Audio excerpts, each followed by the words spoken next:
48 à 49. Oui, désormais toutes les générations me diront bienheureuse, car le Tout-Puissant a fait pour moi de grandes... Parmi les grandes choses que Dieu a faites pour Marie, il y a justement cet enlèvement, cette assomption. Alors, ça c'est l'enseignement de l'Église. Maintenant, la riposte protestante. Comment les protestants réagissent à cet enseignement de l'Église? Les protestants répondent en disant non, vous les catholiques vous dites bien tout ça, que Marie a été enlevée au ciel. Mais montrez-nous le verset de la Bible qui dit que Marie a été enlevé, parce que pour Enoch, la Bible le dit clairement, pour Élie, la Bible le dit clairement, mais pourquoi la Bible ne dit pas clairement pour Marie? Pour Enoch, nous avons Genèse 5, 24. Pour Élie, nous avons 2 Rois, 2, 11. Mais pour Marie, nous avons quel texte?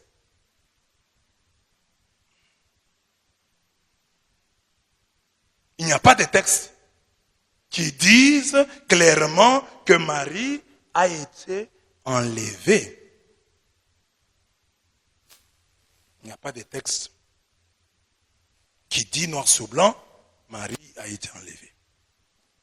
C'est l'expression, donc, c'est pourquoi les protestants parlent de la sola scriptura. Cette expression latine, par l'écriture seule, désignant le principe protestant selon lequel la Bible est l'autorité ultime et unique à laquelle les chrétiens et l'Église se soumettent, pour la foi et la vie chrétienne.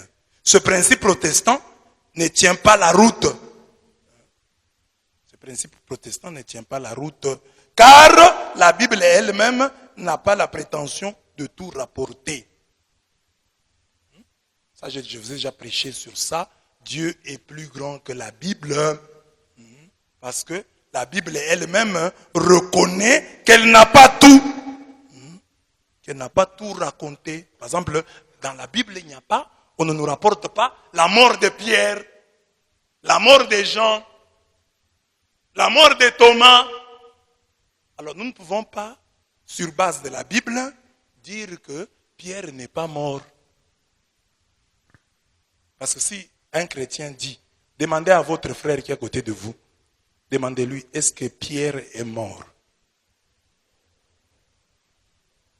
Demandez à votre frère, est-ce que Pierre est mort? Demandez à votre voisin de vous montrer le verset qui dit, Pierre mourut et on l'enterra. Demandez-lui. Alors, il dit quoi? Le voisin dit quoi? Il n'y a pas de verset. Donc, Pierre n'est pas mort. Bérénice, tu as un verset? Alors, comme tu n'as pas de verset, Bérénice n'a pas de verset, Kambaché, donc, Pierre est vivant. Il doit être quelque part à Jérusalem. Bon, maintenant, qu'est-ce qui vous permet de dire que Pierre est mort? Non. Là, tu es dans la science-fiction. Qu'est-ce qui vous permet de dire que Pierre est mort? Il a fini son travail. Hein? Qu'est-ce qui vous permet de dire que Pierre est mort? Parce que tout homme est mortel. Bon. Mais quelle est la certitude? Bon, ça c'est au niveau de... Bon, vous êtes au niveau philosophique, tout homme est mortel. Mais le fait historique qui vous dit que Pierre est mort, c'est quoi? Qu'est-ce qui... Hein? Parce qu'il a vécu dans l'ancien temps. Alors donc il est mort. Non. Vous dites que Pierre est mort parce que l'Église vous l'enseigne. Parce que l'Église vous l'a dit. Si la même Église, se fondant sur la sola scriptura, avait dit que Pierre, comme la Bible ne dit pas que Pierre est mort, Pierre est vivant, il est quelque part là-bas. Et chaque année, le pape va le saluer. Vous n'allez pas croire. Vous n'allez pas croire. Parce que c'est l'église qui dit que Pierre est mort. Qu'il y a la tombe de Pierre à Rome. Et ça, c'est la tombe de Pierre. C'est-à-dire, il y a, c'est vrai, comme a dit Marlène, une logique toute humaine qui dit, bon, comme Pierre a vécu dans ce temps-là, les gens de ce temps-là sont déjà morts. Il y a ça. Mais il y a aussi la certitude que l'église a dit, voilà, la tombe de Pierre est ici. Donc, on ne peut pas se fonder sur la sola scriptura. Parce que la sola scriptura, elle-même, l'écriture confesse qu'elle ne contient pas tout. Il y a des vérités qui sont dans la Bible. Il y a des vérités qui ne sont pas dans la Bible. C'est ce que j'ai dit ici. Hein? La Bible n'a pas la prétention de tout rapporter. Il suffit de lire le passage suivant pour s'en convaincre. Jean 21, 25. Hein? Jésus a fait beaucoup d'autres choses qui ne sont pas dans ces livres. Jésus a fait beaucoup d'autres choses. Certaines ne sont pas écrites dans la Bible. Les apôtres n'avaient pas la prétention de tout écrire. Est-ce qu'il y a un autre verset? Jean 20, 30.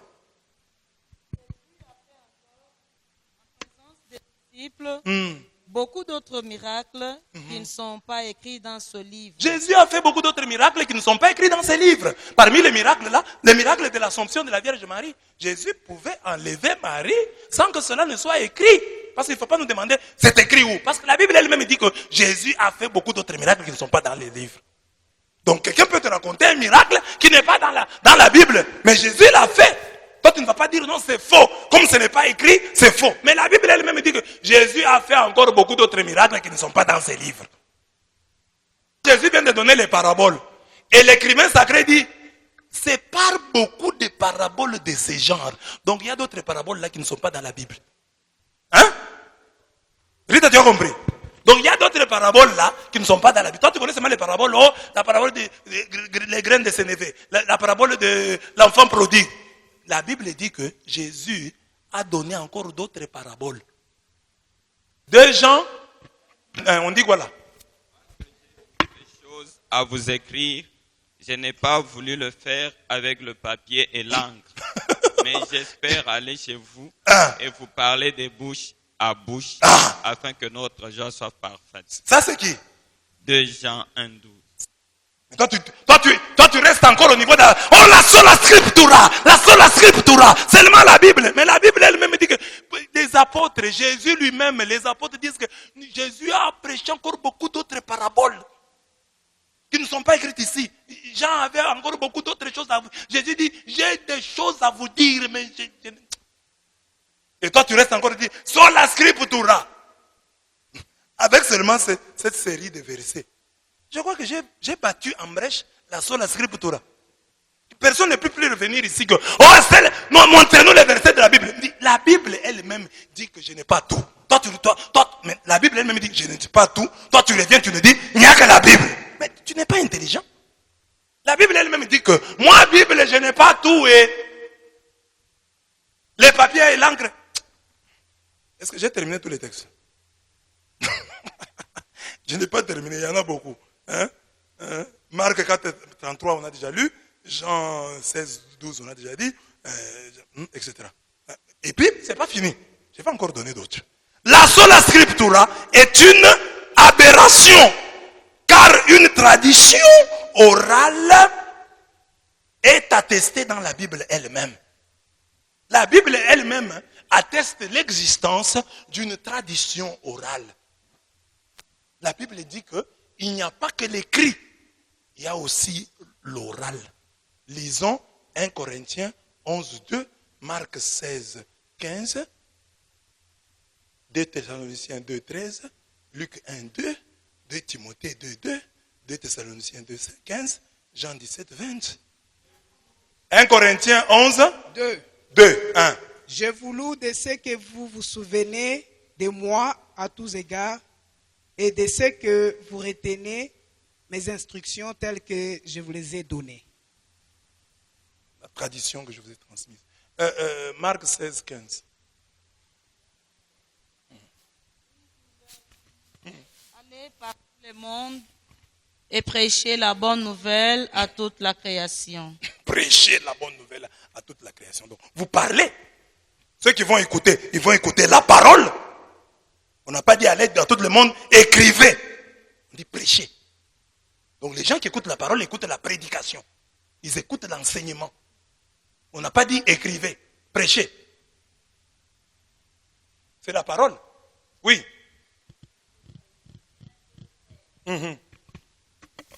C'est pourquoi nous rendons continuellement grâce à Dieu de ce qu'en recevant la parole de Dieu que nous vous avons fait entendre, vous l'avez reçue non comme la parole des hommes, mais ainsi qu'elle est véritablement, comme la parole de Dieu qui agit en vous qui croyez. La parole, vous avez reçu la parole de Dieu que nous vous avons transmise. La parole. La sola scriptura n'est pas biblique, car la Bible nous apprend le sens de la référence à l'autorité. 2 Thessaloniciens 3, 6. Nous vous recommandons, frères, au nom de notre Seigneur Jésus-Christ, de vous éloigner de tout frère qui vit dans les désordres et non selon les instructions que vous avez reçues de nous. Il n'invoque pas la sola scriptura. Il dit l'autorité de l'Église. C'est lui qui n'obéit pas à ce que nous vous disons. Ne vivez pas avec lui. Ne soyez pas en communion avec lui. Il y a l'autorité. L'autorité établie. Timothée 3, 14 à 15.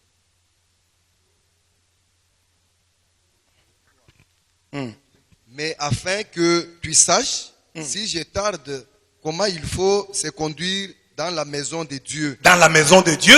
Qui est l'église. Qui est l'église du Dieu vivant. L'église du Dieu vivant. La colonne et l'appui de la vérité. La colonne et l'appui de la vérité. Voilà, quand tu discutes avec un homme des églises de réveil, tu lui poses seulement cette question. Innocemment. S'il ne connaît pas les Écritures, tu vas la voir. Tu lui dis, mon frère, d'après toi, la colonne et l'appui de la vérité, c'est quoi? Tu demandes, quand tu dis ça, tu connais déjà le texte. C'est quel texte? 1 Timothée 3, 14 à 15. Maintenant tu poses, tu demandes à ton frère qui est de l'église de réveil, tu lui dis, mon frère, d'après toi, la colonne et l'appui de la vérité, c'est quoi pour nous les chrétiens? Tu vas entendre, tu vas dire, la colonne et l'appui de la vérité, c'est Jésus-Christ. C'est la Bible, c'est la parole de Dieu. Alors là, tu vas le prendre, maintenant tu le ramènes. Tu lui dis non. 1 Timothée 3, 14 à 15 dit que c'est l'église qui est la colonne et l'appui. Donc la colonne, vous voyez par exemple cette maison, il y a des colonnes, non? Ça dit que ce qui fait que cette maison puisse tenir, ce qui fait que la vérité puisse tenir, ce qui fait que la vérité puisse tenir, c'est sur quoi la vérité s'appuie. C'est quoi? C'est l'église. Parce que la Bible que tu as là, Jésus-Christ que tu as là, qui te l'a donné? Qui t'a donné Jésus? Qui t'a donné la Bible? Parce que toi tu es né et ta maman, ton papa, ton pasteur, c'est en tant que membre de l'Église qui t'ont parlé de Jésus, qui t'ont parlé de la Bible. La Bible elle-même, c'est l'œuvre de l'Église, car nous avons l'évangile selon, nous avons les actes des arts, l'épître de Paul aux Corinthiens, l'épître de Paul aux Thessalonicien.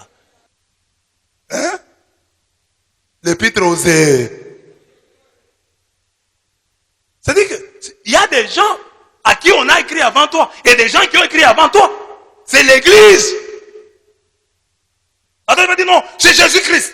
Mais Jésus-Christ là, si toi tu étais né dans un pays musulman, tu parlerais de Jésus-Christ. Il y a des enfants qui naissent dans des pays musulmans. Tu ne peux même plus leur parler de Jésus-Christ. Parce que les chrétiens, pour eux, sont des chiens. Il ne peut même pas te prêter l'oreille. Parce que lui, il est né dans une tradition musulmane. Pour lui, c'est l'islam ou rien. Mais si nous parlons du Christ, c'est parce que nous avons eu la chance de naître là où il y avait l'église. Nos parents étaient membres de l'église. Les pasteurs qui nous prêchaient la parole, c'était des membres de l'église. On a mis à notre disposition la Bible qui est l'œuvre de l'église. Alors c'est ça pour dire que l'église est la colonne et l'appui de la vérité. Oh non, moi je connais le Christ, mais tu connais le Christ. Le Christ là, tu le connaîtrais sans l'église. Paul. Paul lui-même, sur son chemin de Damas, il rencontre le Christ, non?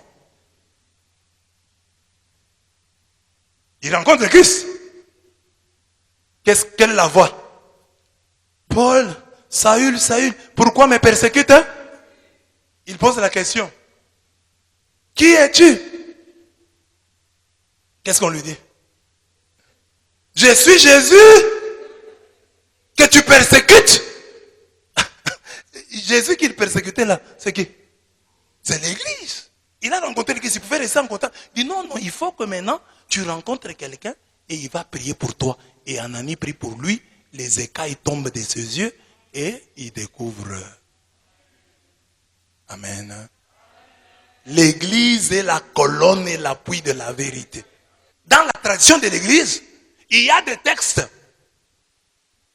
qui parlent de l'Assomption de la Vierge Marie. Mais des textes qui ne sont pas bibliques.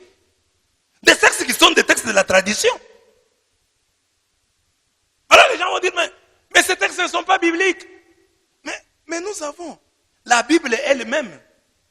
Parce que les protestants nous citent la sola scriptura.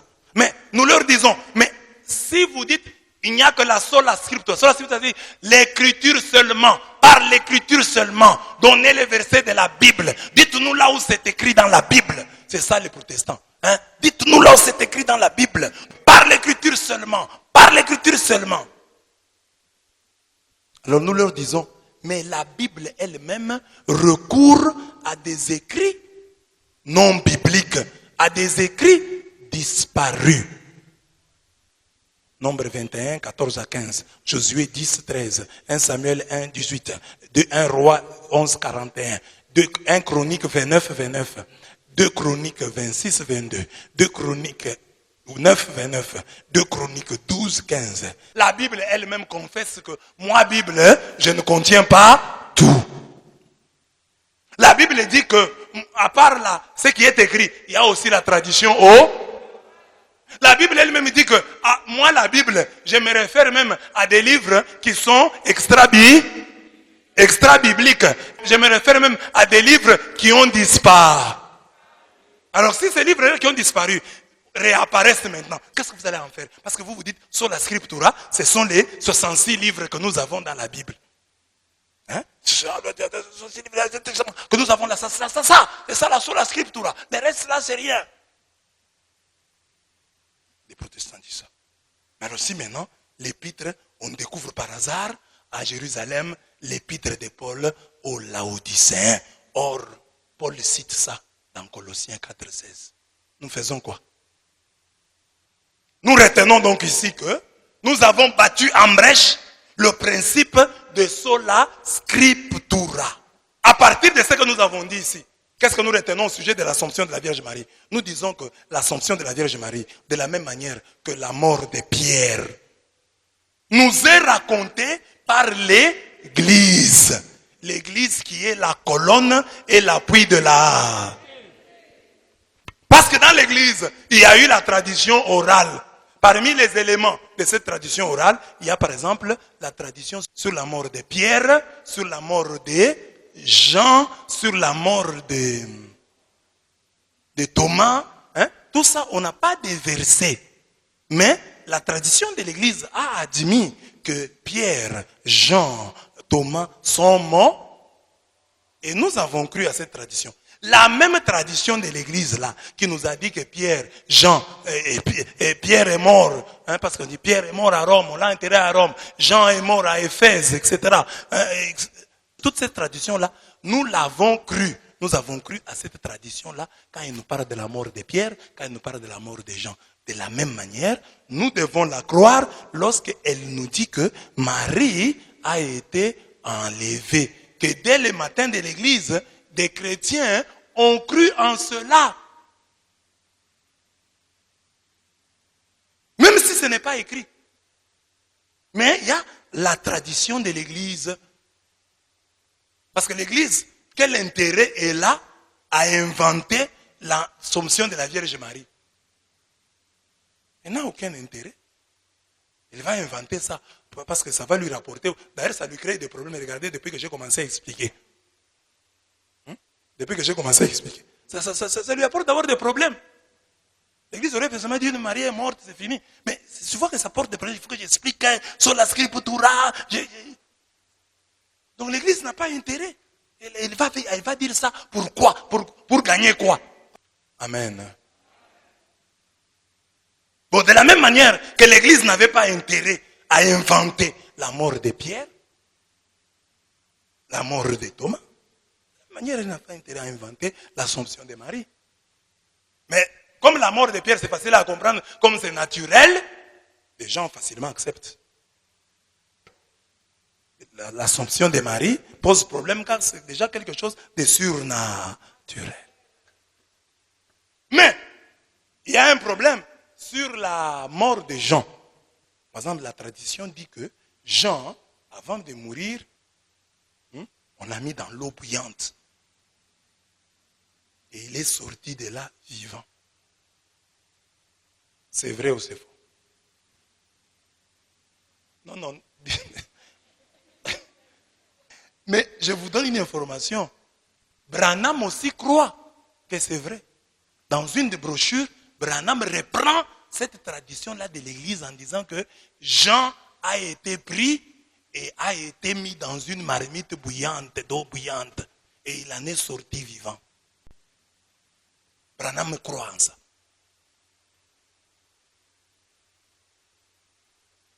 Maintenant, c'est vrai ou c'est faux? Comme Branham croit.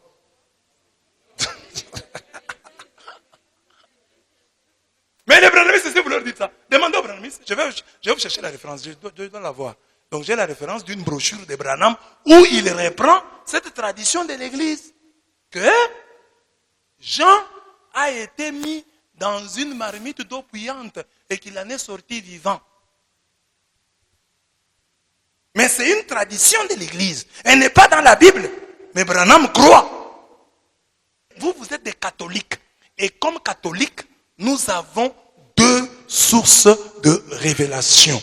Nous avons l'écriture, nous avons la tradition. Je vous ai toujours expliqué que quand quelqu'un vous explique, la tradition c'est quoi? C'est la tradition des hommes. Non. La tradition, c'est la manière. Et, expliquez avec moi, dites, la tradition c'est la manière